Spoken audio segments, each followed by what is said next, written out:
क्या होगा अगर मैं आपसे कहूं कि एक रात ऐसी भी आई थी जब श्री राम और लक्ष्मण अचानक गायब हो गए थे और पूरी वानर सेना में हाहाकार मच गया था।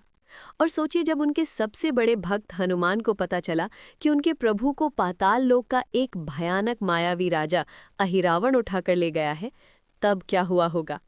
आज की इस रहस्यमयी कथा में आप जानेंगे कैसे हनुमान जी ने धारण किया अपना सबसे भयानक पंचमुखी रूप, कैसे उन्होंने पाताल लोक में जाकर असंभव को संभव किया और कैसे बचाई अपने प्रभु की जान। तो अंत तक जरूर देखिए, क्योंकि ये कथा आपको चौंका देगी। नमस्कार दोस्तों, एक समय की बात है जब लंका में भयंकर युद्ध चल रहा था। एक ओर श्री राम अपनी वानर सेना के साथ धर्म की स्थापना के लिए युद्ध कर रहे थे और दूसरी ओर रावण अपनी समस्त शक्तियों के साथ उनका सामना कर रहा था। जैसे जैसे युद्ध आगे बढ़ता गया, रावण की चिंता बढ़ने लगी, क्योंकि उसकी सेना लगातार पराजित हो रही थी। तभी उसे अपने मायावी और तांत्रिक शक्तियों से संपन्न भाई अहिरावण की याद आई, जो पाताल लोक का राजा था। रावण ने तुरंत अहिरावण को स्मरण किया और उससे सहायता मांगी। अहिरावण ने वचन दिया कि वो किसी भी तरह राम और लक्ष्मण को अपने वश में कर लेगा। रात का समय था, चारों ओर सन्नाटा छाया हुआ था। हनुमान जी स्वयं पहरा दे रहे थे और उन्होंने अपनी पूंछ से एक सुरक्षा घेरा बना रखा था, ताकि कोई भी शत्रु अंदर प्रवेश न कर सके। लेकिन अहिरावण अत्यंत चतुर था।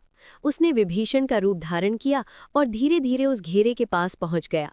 हनुमान जी ने उसे विभीषण समझकर अंदर जाने दिया, और यही वो क्षण था जिसका अहिरावण इंतजार कर रहा था।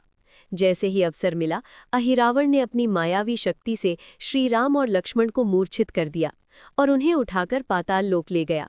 सुबह जब हनुमान जी ने देखा कि प्रभु वहां नहीं है, तो वे अत्यंत व्याकुल हो उठे। उन्होंने तुरंत विभीषण से पूछा। तब सच्चाई सामने आई कि ये सब अहिरावण की चाल थी। ये सुनते ही हनुमान जी ने बिना एक क्षण गवाए पाताल लोक जाने का निश्चय किया। पाताल लोक का मार्ग अत्यंत रहस्यमयी और कठिन था। वहां पहुंचते ही उन्हें द्वार पर एक शक्तिशाली योद्धा मिला, जिसका नाम मकरध्वज था। उसने हनुमान जी को रोकते हुए कहा कि बिना अनुमति कोई अंदर नहीं जा सकता। दोनों के बीच भयंकर युद्ध हुआ, लेकिन अंततः हनुमान जी ने उसे पराजित कर दिया। तब मकरध्वज ने बताया कि वो हनुमान जी का ही पुत्र है, जो उनके शरीर से उत्पन्न हुआ था। ये जानकर हनुमान जी आश्चर्यचकित रह गए। उन्होंने उसे आशीर्वाद दिया और अंदर प्रवेश किया। अंदर जाकर हनुमान जी ने देखा कि अहिरावण एक विशाल यज्ञ की तैयारी कर रहा है और वो राम तथा लक्ष्मण की बलि देने वाला है। तभी हनुमान जी को एक महत्वपूर्ण रहस्य ज्ञात हुआ कि अहिरावण को मारने के लिए पांचों दिशाओं में जल रहे दीपकों को एक साथ बुझाना आवश्यक है, अन्यथा वो बार बार जीवित हो जाएगा। ये कार्य अत्यंत कठिन था, क्योंकि सभी दीप अलग अलग दिशाओं में थे। तब हनुमान जी ने अपनी अद्भुत शक्ति का परिचय देते हुए पंचमुखी रूप धारण किया। उन्होंने एक साथ 5 मुख प्रकट किए, एक हनुमान का, एक गरुड़ का, एक वराह का, एक नरसिंह का और एक हयग्रीव का। इस दिव्य रूप में उन्होंने एक ही क्षण में 5 दिशाओं में जल रहे दीपकों को बुझा दिया। जैसे ही दीपक बुझाए गए, अहिरावण की शक्ति समाप्त हो गई और उसी क्षण हनुमान जी ने उसका वध कर दिया। पूरे पाताल लोक में प्रकाश फैल गया और भय का अंत हो गया। इसके बाद हनुमान जी ने श्री राम और लक्ष्मण को मुक्त कराया और उन्हें सुरक्षित वापस लंका ले आए।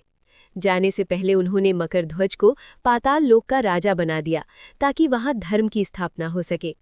इस प्रकार हनुमान जी ने अपनी बुद्धि, शक्ति और अटूट भक्ति से अपने प्रभु की रक्षा की और ये सिद्ध कर दिया कि सच्चे भक्त के लिए कोई भी कार्य असंभव नहीं होता। अगर आप भी हनुमान जी के भक्त हैं तो कमेंट में जरूर लिखें जय